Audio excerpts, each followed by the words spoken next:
మీ ఉచిత క్రైస్తవ వివాహ సేవ అయిన mark108.comకు స్వాగతం.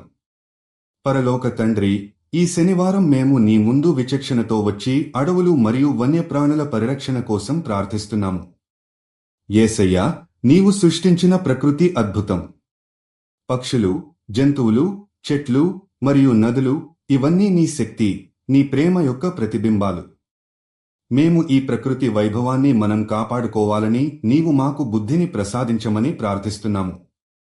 ప్రభువా, అడవులు మనకు ఆక్సిజన్, నీరు మరియు జీవనాధారం అందించడమే కాకుండా అనేక జీవులకు ఆశ్రయంగా నిలుస్తాయి. మేము ఈ అద్భుతమైన ప్రకృతిని కాపాడుకునే బాధ్యతను తలచుకుని అడవులను నాశనం చేయకుండా నీవు మాకు దివ్య జ్ఞానం ఇవ్వమని ప్రార్థిస్తున్నాము. వన్యప్రాణులను వేట మరియు అక్రమ వ్యాపారాల నుండి కాపాడాలని మేము నీ దయను వేడుకుంటున్నాము. తండ్రి, అడవుల సంరక్షణలో నీవు పనిచేస్తున్న అటవీ సంరక్షకులకు ధైర్యం, బలాన్ని ప్రసాదించమని ప్రార్థిస్తున్నాము. వారు నిబద్ధతతో వన్యప్రాణులను, అడవులను కాపాడుతూ ప్రకృతిని రక్షించడానికి కృషి చేస్తున్నారు. వారికి నీ ఆశీర్వాదం కలుగచేయమని, వారి ప్రయత్నాలు ఫలప్రదమవ్వాలని మేము ప్రార్థిస్తున్నాము.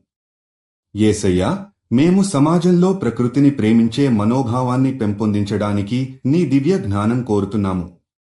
పర్యావరణ పరిరక్షణ పట్ల ప్రజలకు అవగాహన కల్పించడానికి, పిల్లల నుంచి పెద్దల వరకు అందరూ ప్రకృతిని రక్షించడానికి కృషి చేయాలని మేము ప్రార్థిస్తున్నాము. ప్రభువా, అడవుల్లో నివసించే జంతువులు మరియు పక్షులు సురక్షితంగా జీవించగలుగునట్లు నీవు వారిని పరిరక్షించమని ప్రార్థిస్తున్నాము. అడవుల్లో నీవు ఏర్పాటు చేసిన ప్రకృతి సమతుల్యత కాపాడబడాలని మేము ఆశిస్తున్నాము. తండ్రి, మేము ప్రకృతిని ప్రేమించి దానికి హాని కలిగించకుండా మాతృభూమిని కాపాడే విధంగా జీవించగలుగునట్లు మాకు దీవెనలు ఇవ్వమని మేము ప్రార్థిస్తున్నాము. మనకు అప్పగించిన ఈ ప్రకృతి ధనాన్ని భవిష్యత్ తరాలకు అందించేందుకు మేము కృషి చేయాలని ఆశీర్వదించమని మేము ప్రార్థిస్తున్నాము. మీరు జీవిత భాగస్వామి కోసం చూస్తున్నట్లయితే దయచేసి mark108.comకి వెళ్ళండి. రిజిస్ట్రేషన్ ఉచితం.